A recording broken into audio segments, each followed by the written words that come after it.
Hello नमस्कार दोस्तों, एक बार फिर से स्वागत है हमारे इस यूट्यूब चैनल पर। और आज हम बात करेंगे ऑक्सीमोरन के बारे में। देखिए, फिगर ऑफ स्पीच के अंदर इसका भी एक महत्वपूर्ण रोल होता है और किसी भी टेट के एग्जाम के लिए बड़ा ही एक महत्वपूर्ण टॉपिक है।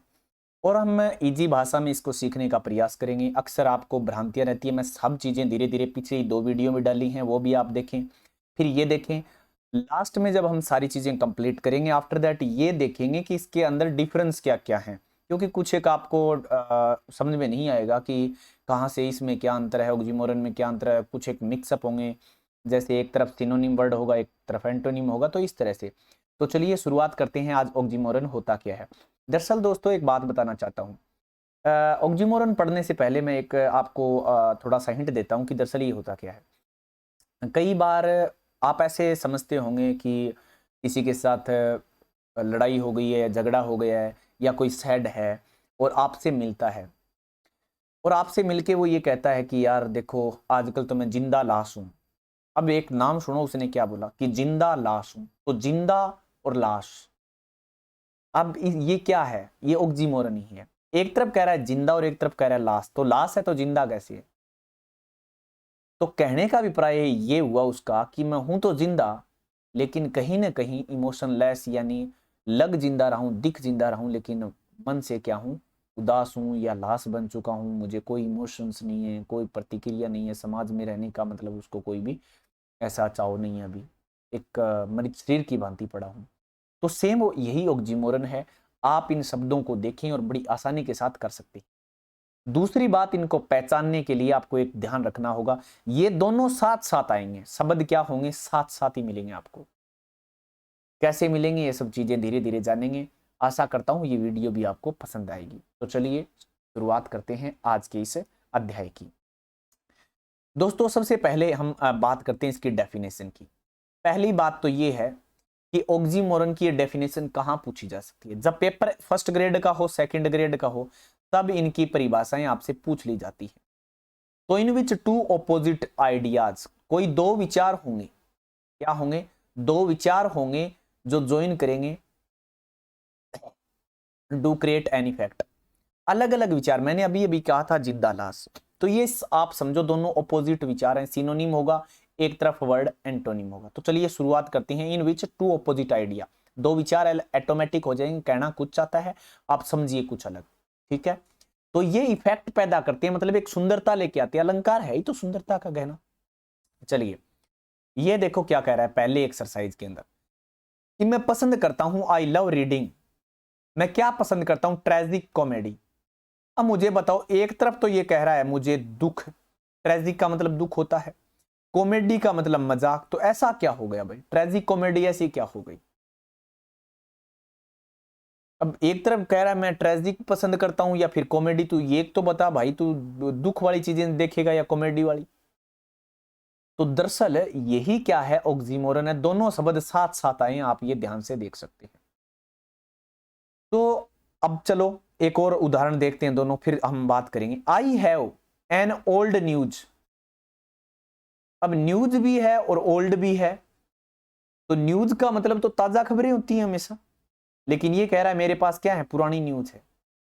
मेरी बात समझ में आ रही है कुछ? अब एक तीसरा और देखो, द साउंड ऑफ साइलेंस। एक तरफ तो कह रहा है साउंड और एक तरफ कह रहा है साइलेंस। तो दोनों तरफ उल्टे शब्द हैं या नहीं है?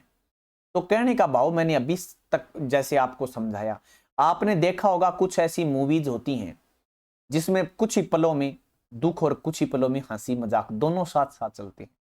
ये उनकी बात कर रहा है कि दोनों में थोड़ा संतुलन होना चाहिए।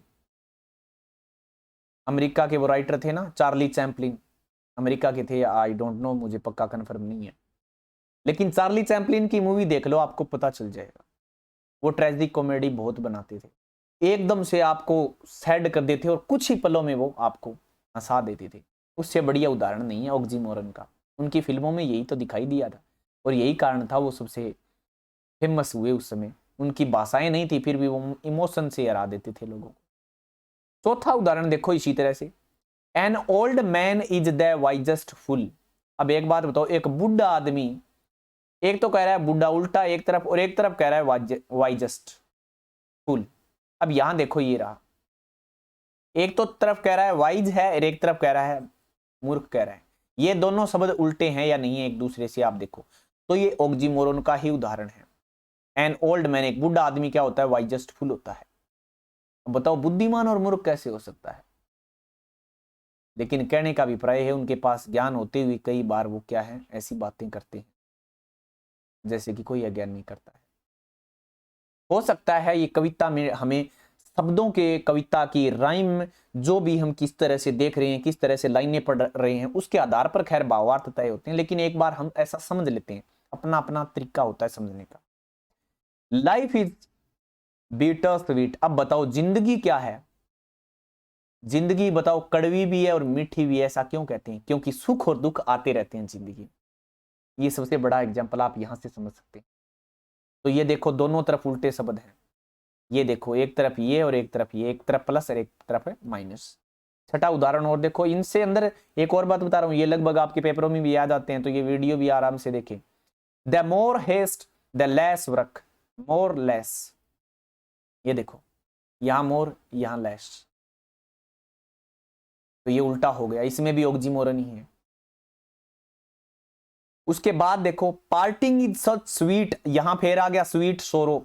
आपको ज्यादा टेंशन लेने की जरूरत नहीं है। ये देखो आप सोचोगे ये कोई वाक्य, वाक्य नहीं है, ये सिर्फ एक फ्रेज है। ये एक फ्रेज है, आप देख सकते हो। और फ्रेज के अंदर ये है मोर और लेस, ज्यादा और कम। लेकिन ज्यादातर आपको बिल्कुल चिपके हुए ही मिलेंगे, 90% आपको स्वीट सोरो। अब बताओ दुख स्वीट कैसे होने लग गया भाई? पार्टिंग इज सच स्वीट सोरो, जब अलग होते हैं, जुदा होते हैं, तो ये ऐसे कैसे हो सकता है? लेकिन ये भावार्थ है। आगे देखो, he is an honourable villain. ओहो हो, विलेन ही हो गया तो ऑनरेबल कैसे हो गया भाई? उसको सम्मान कैसे दें बताओ ये? तो ये इस तरह से ऑक्सीमोरन आपको उल्टे मिलेंगे। डार्कनेस इज विजिबल, डार्कनेस अंधेरा है तो फिर वो विजिबल कैसे हो सकता है? थोड़ा सा सोच के देखो, भावार्थ है डार्कनेस इज विजिबल, कि अंधेरा भी दिखाई। तो कई बार क्या होता है, हमें बुराई का पता नहीं लग जाता क्या? पता चल जाता है ना। तो ये तो लाइनों के अकॉर्डिंग हम क्या है इनका वो कर सकते हैं, भावार्थ निकाल सकते हैं। और कविताओं में तो भावार्थ ही होते हैं, आपको पता होगा, ये भी आप जानते ही होंगे। खैर उसके बाद देखो नेक्स्ट, एक्यूरेट एस्टिमेट, मैंने सीधे ही लिख दिए, यहां से आपको मिल सकता है एक्यूरेट, मिल सकता है एस्टिमेट, मिल सकता है। अलोन मिल गया, टुगेदर हो गया, अकेला और साथ साथ, इस तरह से। 12वें में देखो ऑफुली और गुड, अच्छा और बुरा। बिटर स्वीट अभी हमने पढ़ा था। कलीम आ गया, डाउन आ गया, एक तरफ देखो कलीम चढ़ना और उतरना। क्लोज नजदीक और डिस्टेंस दूरी। ग्रो करना और स्मॉलर मतलब एक बढ़ना और एक घटना, यही बात हो गई उल्टी। जंबो श्रिम्प हो गया। ओनली ऑप्शन हो गया। ओरिजिनल कॉपी, ये तो देखो कितना, अरे ओरिजिनल है फिर कॉपी क्या है भाई? एक तरफ तो कह रहे हैं ओरिजिनल है, ओरिजिनल है तो फिर कॉपी कैसे हो सकती है? तो ओरिजिनल कॉपी देखो क्या स्टैंडर्ड है ना। पैसिव एग्रेसिव, सेम और अ डिफरेंस, सीरियसली और फनी। अब आप इन सब में ये चीजें देख सकते हो कि कितना एक दूसरे से उल्टा है। तो इतने मुश्किल नहीं है। आशा करता हूं आज आपको ये वीडियो अच्छी लगी होगी और आपको समझ में भी आया होगा, ज़्यादा ये टफ है नहीं। तो हम फिर एक नई वीडियो में मिलते हैं, तब तक के लिए धन्यवाद। Thank you, have a nice day.